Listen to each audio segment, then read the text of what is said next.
महाराष्ट्र के deputy CM के निधन के बाद एक तरफ जहां माहौल गमगीन है, तो दूसरी तरफ सियासत में अजित गुट की एनसीपी के भविष्य को लेकर कई बड़े सवाल खड़े हो रहे हैं। सवाल है कि एनसीपी का क्या होगा, एनसीपी की कमान कौन संभालेगा। इसके साथ ही अब महाराष्ट्र में अजित के बाद नया डिप्टी सीएम कौन होगा। चर्चा है कि सुनेत्रा पवार राज्य की उप मुख्यमंत्री बनेंगी।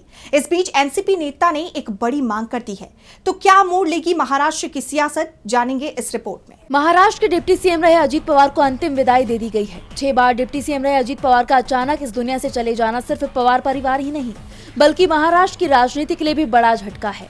ऐसे में सवाल उठ रहे हैं कि अब एनसीपी की कमान कौन संभालेगा। इसके लिए नए नाम की चर्चा भी शुरू हो गई है और चर्चा में सबसे पहला नाम अजित पवार की पत्नी सुनेत्रा पवार का है। अटकलें हैं कि सुनेत्रा पवार को फडणवीस सरकार में जगह मिल सकती है। इस बीच एनसीपी नेता और मंत्री नरहरी झिरवाल ने बड़ी मांग की है। उन्होंने कहा कि अजित पवार के बाद सुनेत्रा पवार को राज्य का उप मुख्यमंत्री बनाया जाए। सभी की मांग है कि सुनेत्रा भाभी को मंत्रिमंडल में शामिल किया जाए। ये जनता की दिली इच्छा है। इस मामले पर नेताओं से चर्चा करेंगे और उनसे ऐसा फैसला करने की गुजारिश करेंगे। सुनेत्रा पवार को उप मुख्यमंत्री बनाया जाना दादा को सच्ची श्रद्धांजलि होगी। इसके अलावा एनसीपी नेता ने कहा कि दादा और पवार परिवार की विरासत आगे बढ़ती रहेगी। उनके इस बयान के बाद राजनीतिक गलियारों में हलचल बढ़ गई है। हालांकि चर्चा तो इस बात की भी है कि अजित गुट की एनसीपी का शरद पवार की एनसीपी में विलय हो सकता है।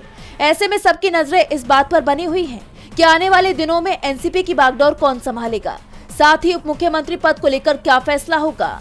डीबी लाइव की रिपोर्ट।